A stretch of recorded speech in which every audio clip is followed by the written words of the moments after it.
Dan Nabi Muhammad SAW itu dia lebih membangun tim. Sebetulnya Nabi sendiri bisa, tapi dia bersama dengan orang tua yang bijaksana, Abu Bakar Siddiq. Ada anak muda yang cerdas, Sayyidina Ali. Ada anak muda yang kaya raya, Utsman bin Affan, Abdurrahman bin Auf, Sa'ad bin Rabi'. Ada anak muda yang bertenaga, yang hebat, kuat, pemenang gulat setiap pasar ukaz, Umar bin Khattab.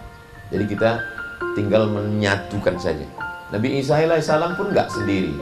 Qala Isa bin Maryam lil hawariyin. Ingatlah ketika Nabi Isa berkata kepada hawariyun, man ansori ilallah, siapa yang akan menolong saya menegakkan agama Allah? Qala al hawariyun berkata, nahnu ansor, kami yang akan menolong. Jadi kalau Nabi Isa bersama hawariyun, Nabi Musa bersama Muhammadur Rasulullah walladzina ma'ahu asyidda'u 'alal kuffar ruhama'u bainahum. Kepada orang ingkar dia tegas, kepada sesama sahabat dia ruhama, berkasih sayang.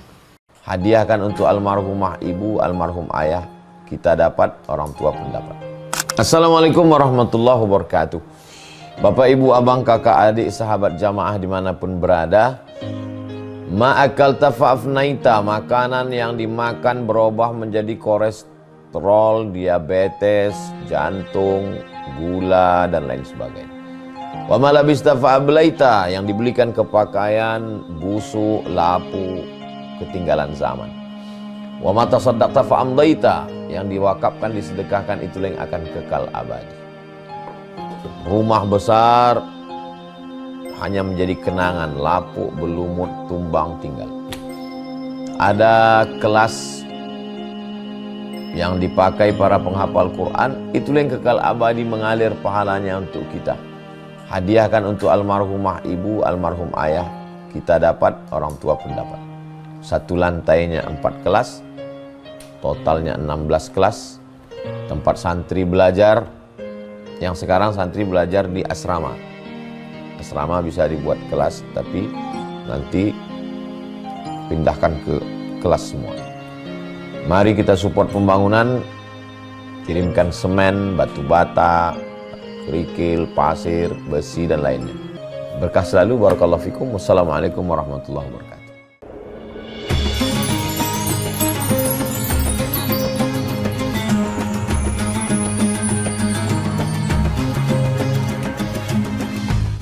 Bismillahirrahmanirrahim. Assalamualaikum warahmatullahi wabarakatuh. Alhamdulillah, Allahumma salli ala Sayyidina Muhammad ibni Abdullah wa ala alihi wa sahbihi wa man tabi'ahu wa mawalah. Memang cantik kain katun, kantun dibeli di kayu ara. Saya tidak lagi berpantun karena sudah dihabiskan pembawa acara. Senang sekali di petang yang suasananya cerah dan kita berada di tempat yang mewah. Mewah itu mepet sawah. Hadir bersama kita Bapak Kepala Kantor Perwakilan Kepala Kanwil Kementerian Agama Republik Indonesia Provinsi Gorontalo. Hadir juga Ketua Majelis Ulama Indonesia, dalam hal ini diwakili oleh Komisi Dakwah.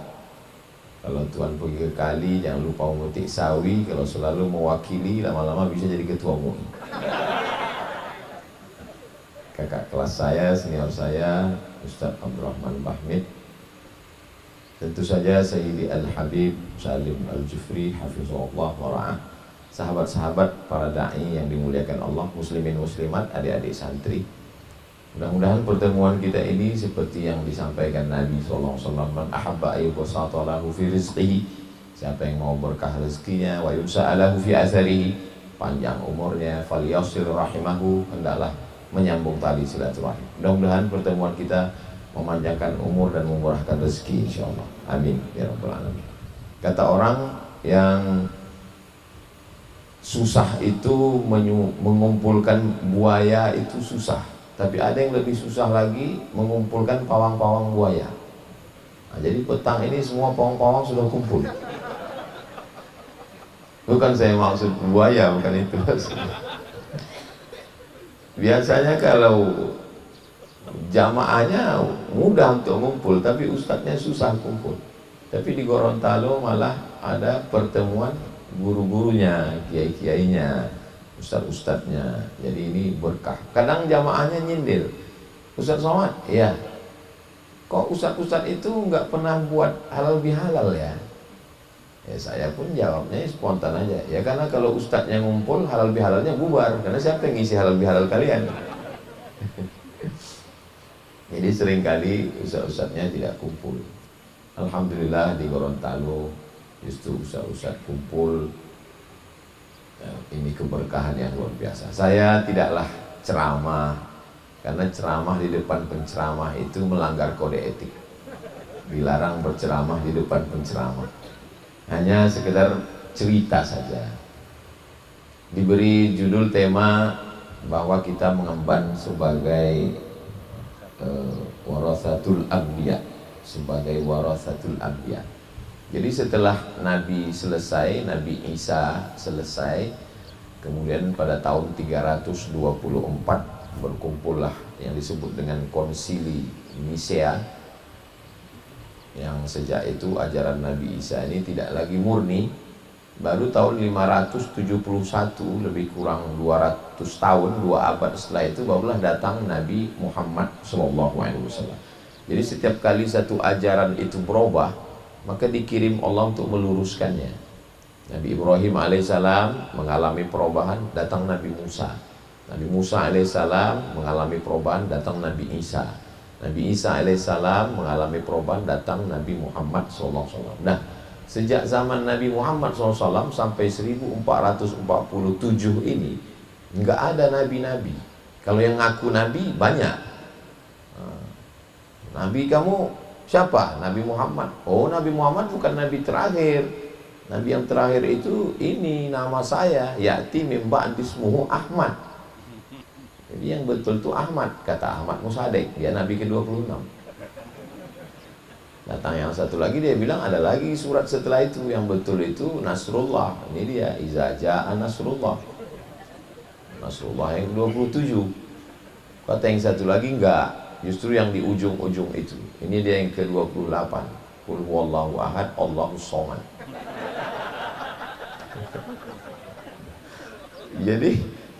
Jadi memang maka Muhammadun aba ahadim min rijalikum. Muhammad itu bukan bapak kamu, walakin Rasulullah. Dia Rasul wa khataman nabiyyin, dan dia penutup, la nabiyya ba'dah wala rasula ba'dah. Tidak ada lagi nabi dan rasul sesudah dia. Yang ditinggalkan adalah al ulama warasatul anbiya. Jadi memang berat bebannya, tapi insyaallah pahalanya wa man ahsanu qaulan mimman da'a ilallah. Tidak ada yang lebih mulia daripada orang yang mengajak ke jalan Allah. Mudah-mudahan kita melewati, menapaki jalan dakwah ini insyaallah. Kalau kita lihat dalam perjalanan, ada memang orang-orang yang bersatu itu karena apa yang mempersatukannya. Dai-dai ini bersatu karena Allah. Syekhul Azhar, Azhar itu dipimpin oleh Grand Azhar, namanya Syekhul Azhar. Salah satu Syekhul Azhar, Syekh Abdul Halim Mahmud. Syekh Abdul Halim Mahmud naik pesawat ke India. Di perjalanan dia menulis buku. Judul bukunya Alhamdulillah Hazihi Hayati, autobiografi. Di ujung-ujung buku itu dia bercerita dalam perjalanan ulama di Islam ini ada 3 aliran yang hampir tidak bisa bersatu. Yang pertama aliran aqliyun, yang kedua aliran nassiyun, yang ketiga aliran irfaniyun. Aqliyun ini kalangan rasionalis, Wasil bin Atha, dan sekarang dengan istilah neo-mu'tazilah. Dia lebih mengedepankan akal. Yang kedua kalangan nassiyun, kalangan tekstualis. Tidak boleh akal masuk ke dalam teks. Teks mesti murni. Yang ketiga adalah kalangan irfaniyun. Matikan akal, pahami dengan irfan, yaitu sixth sense, ilham. Tapi tidak sampai kepada wahyu, karena wahyu sudah selesai. Jadi 3 kelompok ini tidak pernah ketemu. Tapi kata Syekh Abdul Halim Mahmud, dia akan bertemu pada satu titik, mukhlishina lahuddin. Jadi orang-orang yang ikhlas menegakkan agama ini, dia insya Allah akan bisa berjalan bersama. Karena yang dicarinya, ilahi anta maqsudi, yang kami maksud hanya engkau, wa ridhaka matlubi, dan ridhamu lah yang kami cari. Jadi nanti kalau kita lihat dalam perjalanannya, ada memang ikhtilaf antara Imam Malik dengan Imam Syafi'i pun. Imam Syafi'i menulis ikhtilafu Malik, dia ikhtilaf dengan Imam Malik. Memang sama-sama berkunut, tapi Imam Syafi'i kunutnya setelah bangkit dari ruku, sedangkan Imam Maliki kunutnya sebelum ruku. Kemudian Imam Ahmad bin Hambal, Imam Hambali belajar kepada Imam Syafi'i. Imam Ahmad bin Hambal tidak berkunut dan Imam Syafi'i berkunut, sehingga menjadi 3 mazhab. Mazhab Ahmad bin Hambal, mazhab Muhammad bin Idris Asy-Syafi'i, mazhab Malik bin Anas, dan satu lagi ahlul ra'yi, mazhab Imam Abu Hanifah. Dulu ikhtilaf mazhab ini sampai ramai di tengah masyarakat, antara berkunut, tidak berkunut, menjadi ormas berkunut, ormas tidak berkunut.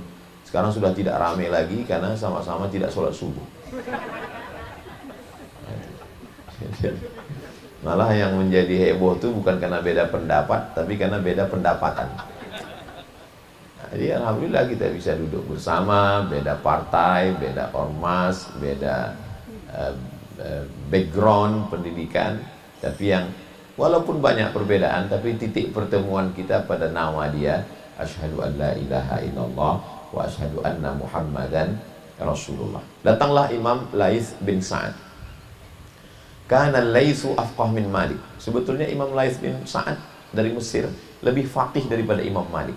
Tapi mazhabnya tidak berkembang karena muridnya tidak menulis mazhab Laits bin Sa'ad. Muridnya tidak mengembangkan. Makanya kalau ada ustadz yang viral, itu sebetulnya belum tentu lebih faqih. Itu hanya karena muridnya selalu nge-share di medsos. Sedangkan yang satu mungkin muridnya nggak share.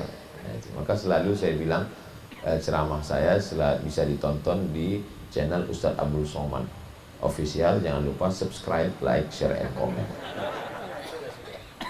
Bagi yang sudah, alhamdulillah. Bagi yang belum, insya Allah. Bagi yang nggak mau, innalillah. Jadi Imam Laits bin Sa'ad itu sangat faqih. Makanya Imam Syafi'i setelah dia dari Yaman, dia lanjutkan ke Baghdad, dia lanjutkan ke Kufah, Irak, menemui murid-murid Imam Hanafi. Habis itu dia ke Mesir tahun 200. Tahun 204 dia meninggal. 4 tahun dia di Mesir belajar kepada murid-murid Imam Laits bin Sa'ad. Nah, Imam Laits ini hidup sezaman dengan Imam Abu Hanifah, Imam Hanafi, dan Imam Malik bin Anas. Imam Malik bin Anas meninggal tahun 179 dan Imam Hanafi, Abu Hanifah meninggal tahun 150. Imam Syafi'i tak ketemu karena Imam Syafi'i lahir 150. Berdebatlah antara ahlul ra'yi dengan ahlul hadis. Ahlul ra'yi Imam Abu Hanifah, ahlul hadis Imam Malik. Setelah berdebat, Imam Laits menyaksikan perdebatan itu. Imam Laits datang menemui Imam Malik. Kata Imam Laits, Malik, bagaimana pendapatmu tentang Hanafi? Kata Imam Malik, saya belum pernah ketemu dengan orang yang hujahnya lebih kuat daripada Abu Hanifah. Kuat sekali ra'yunya. Kemudian Imam Laits datang menemui Imam Abu Hanifah. Abu Hanifah, bagaimana pendapatmu tentang Malik? Kata Imam Abu Hanifah, saya belum pernah ketemu dengan orang yang hafalan hadisnya lebih kuat daripada Imam Malik bin Anas. Mereka saling membesarkan, bukan saling menjatuhkan. Kalau orang sekarang mungkin, bagaimana Ustadz tadi? Ngajinya itu aja, belum sampai ke inti masalah, baru kulit-kulit buku aja. Jadi sebenarnya jamaah kita, murid kita, santri kita, dia sedang melihat gurunya. Kira-kira guru saya ini membesarkan sahabatnya atau mengecilkan. Hari ini saya terasa sangat dibesarkan oleh para duat yang ada di Gorontalo. Saya disambut, saya didudukkan di depan, tempatnya tinggi, dikasih makanan walaupun belum dibuka tutupnya. Dipersilakan duduk, memberikan kata-kata, disuruh ceramah. Tapi saya bilang tidak ceramah, saya hanya berbagi cerita saja. Saya akan pulang, saya akan cerita ke sahabat saya. Begitu di Gorontalo, mereka membesarkan. Mereka tahu bahwa Ustaz Somad itu kurus, dibesarkannya. Jadi kita ini bisa hidup bersama kalau kita saling membesarkan. Sekarang kita malu. Ulama dulu itu saling membesarkan. Orang sekarang mengecilkan. Malah yang saling membesarkan itu orang lain. Ma'erot yang membesarkan. Kita malah mengkerdilkan peran. Nah, jadi sekecil apapun peran orang, kalau kita katakan, mungkin dia bukan ahli tafsir, tapi dia bisa berdakwah ke pedalaman, omongan dia. Mungkin dia bukan ahli baca kitab kuning, tapi dia hebat di tengah anak muda. Setiap kita ini ada potensinya. Seperti main bola. Mungkin dia tidak penyerang, dia tidak striker, tapi dia jaga gawang. Dan striker tidak pernah menyalahkan kiper. Kata striker, kalau kamu memang jantan, majulah ke tengah, kata. Dan kata kiper, kalau kamu memang hebat, jangan di tengah aja, jagalah gawang ini. Akhirnya berkelahi mereka dua, kebobolan 3-0. Kita memang sudah ada perannya masing-masing. Ada yang back, ada yang kiper, ada yang striker. Ketika kita menang, sesungguhnya itu bukan one man show, tapi kekuatan sebuah tim. Dan Nabi Muhammad SAW itu dia lebih membangun tim. Sebetulnya Nabi sendiri bisa, tapi dia bersama dengan orang tua yang bijaksana, Abu Bakar Siddiq. Ada anak muda yang cerdas, Sayyidina Ali. Ada anak muda yang kaya raya, Utsman bin Affan, Abdurrahman bin Auf, Sa'ad bin Rabi'. Ada anak muda yang bertenaga, yang hebat, kuat, pemenang gulat setiap pasar ukaz, Umar bin Khattab. Jadi kita tinggal menyatukan saja. Nabi Isa alaihissalam pun nggak sendiri. Idz qala Isa bin Maryam lil hawariyin. Ingatlah ketika Nabi Isa berkata kepada Hawariyun, man ansori ilallah, siapa yang akan menolong saya menegakkan agama Allah? Qala al hawariyun, Hawariyun berkata, nahnu ansarullah, kami yang akan menolong. Jadi kalau Nabi Isa bersama Hawariyun, Nabi Musa bersama Muhammadur Rasulullah walladzina ma'ahu asyidda'u 'alal kuffar ruhama'u bainahum. Kepada orang ingkar dia tegas, kepada sesama sahabat dia ruhama, berkasih sayang. Jadi tidak pernah menonjolkan diri sendiri. Nabi ketika dia sedang bersama sahabat, kata sahabat, kami yang akan memburu binatangnya ya Rasulullah. Kata sahabat satu lagi, kami yang akan menyembelih dan memotong, mencucinya ya Rasulullah. Nanti kami yang akan memasaknya ya Rasulullah. Kata Rasulullah, saya yang akan mencari kayu bakarnya.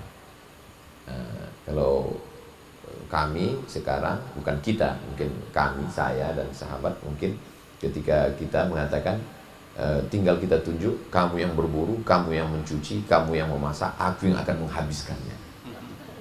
Jadi kita tidak lagi kekitaannya, tapi lebih keakuannya.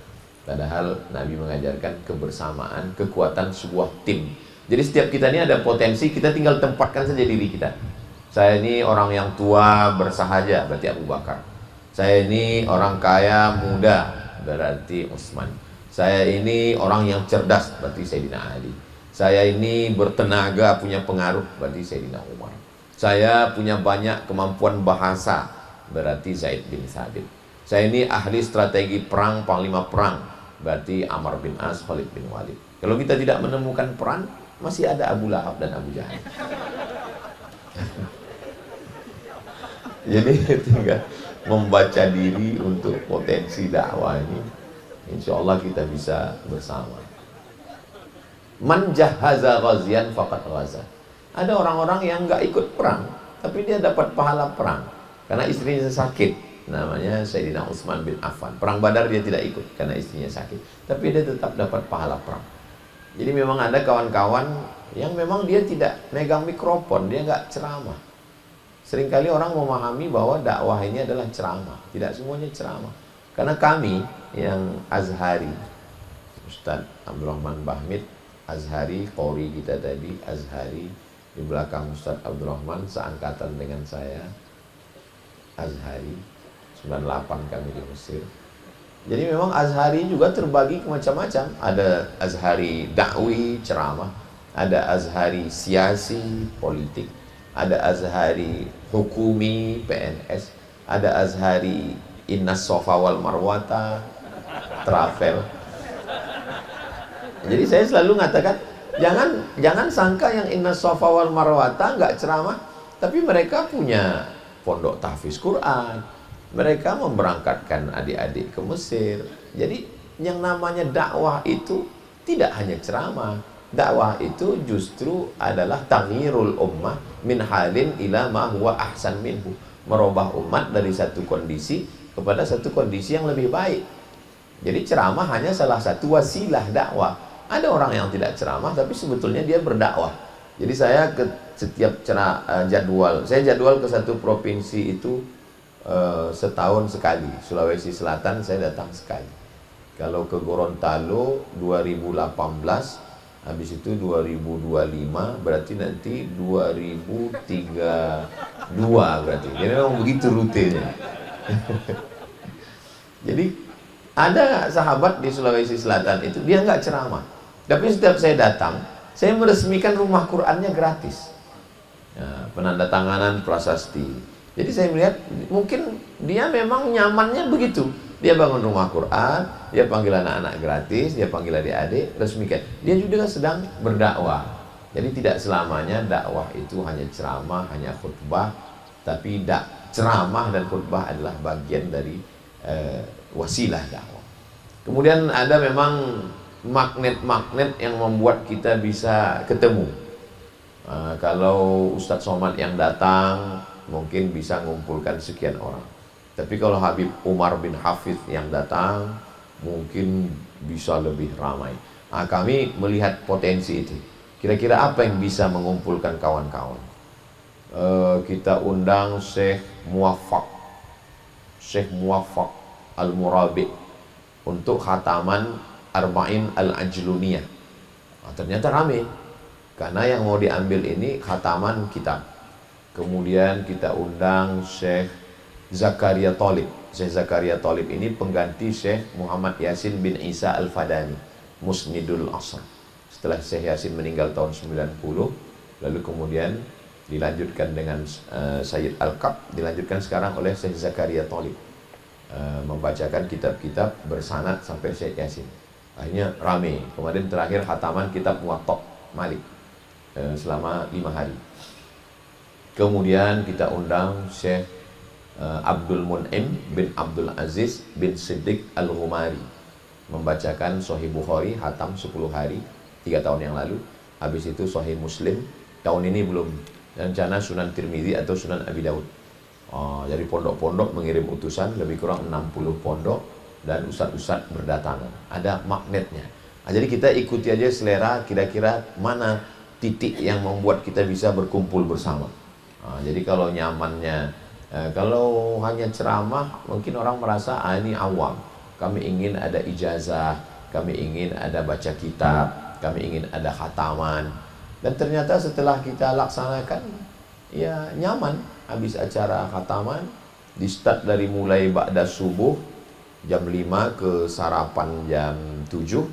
Habis itu sarapan dari jam 7 ke jam 10, break duha. Dari jam 10.30 ke zuhur, habis itu dari zuhur ke asar, break asar ke maghrib, maghrib ke isya, isya ke jam 10. Alhamdulillah 5 hari, ada yang 7 hari khatam. Sebagiannya memang betul-betul duduk di alam nyata, sebagiannya di alam ghaib. Tapi insya Allah kita bisa kumpul bersama. Kita sedang mensiasati kira-kira apa yang bisa membuat kita kumpul, kira-kira titik temunya di mana. Ini saat saya berangkat kemari, Koh Don Ditan masih ada di sana. Saya mohon izin ke beliau karena saya mau ke Gorontalo. Dan titik temunya ada pada Krislamologi. Selama ini kita Kristologi. Kata beliau nggak bisa, mesti digabungkan antara dua. Krislamologi, paham Kristologi dan paham juga Islamologi, sehingga digabungkan antara duanya Krislamologi. Ya bagi saya, kalau dia bisa, ngapain mesti saya? Kalau dia bisa, ya dia aja. Karena untuk membaca Matius, Markus, Lukas, Yohanes, surat-surat Paulus. Kita kalau ngulang lagi ribet, itu susah. Ya kita undang aja orang yang bisa, kita buatkan kursus, kita kumpulkan kawan-kawan dai, duduk bersama. Ternyata pertanyaannya banyak sekali. Begitu habis tabligh akbar malam, siangnya dibuat acara dari zuhur sampai asar sampai menjelang maghrib. Pembahasan banyak. Ternyata banyak diunek-unek kawan kita yang selama ini terganjal lihat lewat medsos, ditumpahkan di situ semua. Jadi ada titik-titik yang kita bisa ketemu. Misalnya tentang masalah apa? Masalah wakaf, kita hadirkan betul orang yang pakar tentang masalah wakaf, sehingga kita bisa mengambil ilmu. Apalagi Bapak Kanwil Kementerian Agama ada, Majelis Ulama ada, dan kita duduk semuanya, ada NU, ada Muhammadiyah, ada Wahdah, ada Tarbiyah Islamiyah, ada Matla'ul Anwar, ada Al-Jam'iyatul Wasliyah. Ketika kita duduk dalam payung La ilaha illallah Muhammadur Rasulullah SAW, kalimatu haqqin 'alaiha nahya, dengan itu kita hidup, wa 'alaiha namutu, dengan itu kita mati, wa biha nub'atsu, dengan itu kita dibangkitkan. Insyaallah tujuannya tidak lain tidak bukan, banyak sekali memang masalah keumatan sekarang. Masalah pendangkalan akidah, masalah media sosial yang luar biasa, masalah kurangnya perhatian kepada umat. Jadi kalau kita inventarisir ini, apalagi di kantor-kantor, itu memang sangat perlu masukan dari dai-dai. Kalau kita seragamkan ceramah ini, cantik sekali. Karena di provinsi, ke kantor-kantor dinas, kepala kantor, kepala badan, kepala wilayah, ditambah lagi dengan kepolisian dari mulai Polda, Polres, Polsek, Dandim dan Ramil, sampai ke Babin Kamtibmas. Itu kalau kita seragamkan ceramahnya itu, saya selalu mengungkapkannya seperti bangun rumah. Ada yang khusus pada dinding saja, ada pada tiang saja, ada pada pintu saja. Rumahnya nggak tegak karena masing-masing nggak ngumpul. Tapi kalau kita seragamkan ini, misalnya 20 tatap muka fokus pada triple T. T yang pertama tahsin. Fokus saja pada tahsin. Mungkin 10 tatap muka tahsin. Yang kedua tahfiz, surat-surat pendek. Yang ketiga tadabbur ayat dan bacaan-bacaan sholat. Sehingga kalau kita dudukkan dai-dai muda masuk ke kantor-kantor, triple T, kualitas sholatnya baik, bacaan sholatnya faham, surat-surat pendek yang dibaca bagus. Karena sekarang ada orang yang buka kajian, tidak lagi kaji bumi, tapi langsung naik ke Sidratul Muntaha, sehingga tidak lagi membumi, susah kita untuk menangkapnya. Nah, tapi pas disuruh baca ayat Quran, belepotan. Nun mati ketemu dengan qaf, banyak bagaimana qalqalah. Dan ketika orang tidak bisa menjawab pas ditanya, gimana tentang kajian ini? Ini nggak terlalu penting karena Allah hanya melihat qalbu kita. Padahal qori kita sangat bagus, tinggal memberikan bahan. Saya dulu waktu pertama pulang, hampir setiap pengajian itu saya buatkan PowerPoint-nya karena sangat membantu saya. Apalagi di kantor-kantor mereka punya slide, mereka punya media, alat, tinggal pakai. In fokus, in di dalam, fokus, supaya jamaahnya fokus ke dalam. Karena kalau membuat orang fokus, kita susah juga kalau tidak punya kemampuan. Tapi dengan adanya in fokus ini, kita buat slide agak 15 aja. Kalau satu layar 2 menit kali 15, 30 menit, buka pertanyaan 15, 45 menit. Dan biasanya saya kalau pertanyaan saya minta tertulis di kertas. Mohon maaf, untuk menjaga stabilitas kita supaya nggak terlalu panjang lebar, tulis di kertas. Padahal tujuan saya maksudnya yang bisa saya baca itu saya jawab, yang nggak bisa saya bawa pulang supaya nggak kelihatan kali bodoh kita kan. Sering kali ditanya, kemarin saya baru pulang dari Sabah, ditanya sama TYT yang di Pertua Negeri Sabah, ada saya satu yang mau saya tanya sama Ustaz. Ya Tun yang mulia, kenapa Ustadz waktu saya tonton itu bisa jawab semua? Katanya. Saya bilang kertas yang nggak bisa saya jawab itu saya kantongi duluan. Saya bilang. Oh itu ternyata rahasianya. Jadi yang nggak bisa jawab saya bilang ini saya akan jawab pada pertemuan yang akan datang. Jadi saya pulang baca dulu. Memang pertama pulang itu kita merasa ya LCMA itu merasa alimul ghaibi wasyahadah. Itu kan. Dibawalah saya ke kantor camat. Bawa ke kantor camat, kata bapak pegawai kantor camat, saya biasa bawa Ustadz ke kampung saya, katanya. Ustadz Somad bisa mau ke kampung saya? Boleh Pak, saya bilang. Ke kantor. Bawa ke kampung, pas tanya jawab. Kami di tradisi di kampung ini Ustadz, kalau orang meninggal itu sholatnya bisa dibayar pakai beras, katanya. Wah, mulai ini nggak pernah dibaca dulu, nggak ada dalam Muqarrar Azhar sholat pakai beras ini. Saya bilang, mohon maaf ya Pak, saya nanti pulang saya cari dulu di kitab, saya kayaknya belum pernah baca. Ya nggak apa-apa kita mengakui kita nggak tahu kan. Setelah pulang saya cari-cari, ternyata kata Imam Syafi'i, orang yang nazar iktikaf, dia nggak bisa iktikaf, maka satu malam iktikaf itu bisa dibayar dengan 1 mud. 1 mud itu 7 ons setengah. Saya bernazar iktikaf 10 malam, tiba-tiba meninggal. Kebetulan istri saya tahu, ahli waris saya tahu, maka ahli waris membayarkan 10 malam itu, 1 malamnya 1 mud, berarti 10 malam 7,5 kilo. Tapi Imam Syafi'i nggak ada cerita sholat, dia cerita iktikaf. Datang ulama Syafi'iyah setelah Imam Syafi'i mengkiaskan pendapat Imam Syafi'i itu kepada sholat. Kata dia, kalau 1 malam iktikaf bisa dibayar 1 mud, maka 1 sholat pun bisa dibayar 1 mud. Lalu kemudian pendapat itu diakui oleh Imam Nawawi dalam kitab Majmu' Syarah Muhazzab. Itulah yang dibawa oleh ulama yang dari Makkah ke Nusantara, mengatakan sholat. Baru saya nyambung, oh ternyata mereka ambilnya dari Majmu' Syarah Muhazzab, tapi bukan Imam Nawawi. Imam Nawawi mengambil sendiri dari Syafi'iyah, Syafi'iyah sendiri mengkiaskannya pada pendapat Imam Syafi'i. Lalu saya buatkan video. Ini ceritanya tentang Imam Syafi'i, diambil oleh Syafi'iyah, diakui oleh Imam Nawawi, tapi saya nggak ngamalkannya. Karena kalau saya amalkan, saya takut nanti orang kampung saya ketika diajak sholat, ayo sholat, beras sudah siap Ustaz. Tapi untuk mengatakan bahwa ini salah, saya nggak berani. Karena Imam Nawawi, siapa yang nggak kenal Imam Nawawi? Saya sampai hari ini ngajar subuh Rabu Riyadus Sholihin min kalami Sayyidil Mursalin pakai Imam Nawawi. Saya kalau ngajar zikir dari kitab Al-Azkar, Imam Nawawi. Kami waktu baca hadis dari kitab yang paling kecil dulu, Arba'in Nawawi.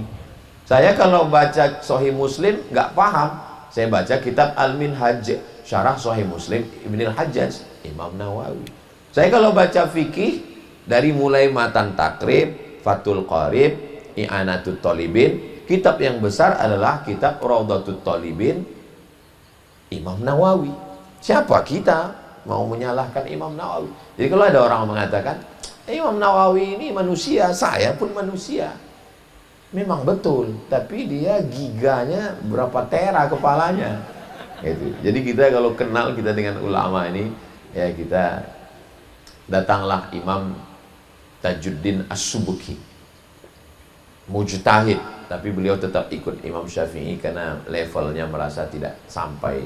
Dia tetap Imam Tajuddin As-Subuki Asy-Syafi'i, tetap mengaku Imam Syafi'i. Dia dapat kabar rupanya Imam Nawawi lagi datang ke Mesir. Imam Nawawi ke Mesir mau ziarah ke makam Imam Syafi'i. Baru dia lihat kubahnya, Imam Syafi'i itu kuburnya ada kubahnya. Baru ngelihat kubahnya dia sudah melelehkan air mata, nggak sanggup mendekati kubur Imam Syafi'i. Akhirnya dia pulang lagi ke Damaskus. Berita itu sampai ke Imam Tajuddin As-Subuki. Kata Imam Subuki, dia mau mendatangi Imam Nawawi. Tapi karena waktu itu tidak seperti sekarang, zaman sekarang orang yang belum datang kabarnya sudah nyebar duluan di grup-grup WhatsApp. Ya, jadi Imam Subuki terlambat. Dia datang, Imam Nawawi udah pulang. Lalu kemudian Imam Subuki mengejar ke Damaskus. Tempat Imam Nawawi ngajar itu namanya Darul Hadis Al-Ashrafiyah, tempat ngajar hadis. Sampai di situ dia datangi, kata mereka Imam Nawawi sudah pergi ke Nawa, ke kampung halamannya. Dia kejar ke Nawa, sampai di Nawa rupanya Imam Nawawi meninggal dunia. Akhirnya Imam Subuki datang lagi ke Darul Hadis. Dia tanya, di mana Imam Nawawi biasa ngajar hadis? Sini, ini kursinya, iya. Ini mejanya, iya. Lalu kemudian Imam As-Subuki meletakkan pipinya ke bekas telapak kaki Imam Nawawi dalam biografi Imam Nawawi. Jadi begitulah kecintaan membuat orang mereka bisa berkumpul bersama. Betul kata Nabi, almar'u ma'aman ahab. Orang akan bersama dengan siapa yang dia cintai. Saya yakin pertemuan kita petang ini pun karena cinta kepada Allah Subhanahu wa ta'ala.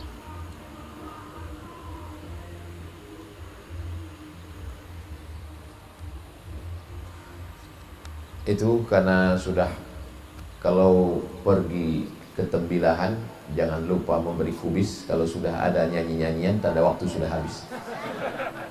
Itu yang dapat saya sampaikan sebagai pengantar dialog silaturahim kita petang ini. Yang baik datang dari Allah, yang tidak baik dari hamba Allah yang dhaif. Yaqulu qawli hadza astaghfirullah li wa lakum. Saya dimaklumkan, diinformasikan kita ada dialog. Saya kembalikan ke moderator. Terima kasih. Wassalamualaikum warahmatullahi wabarakatuh.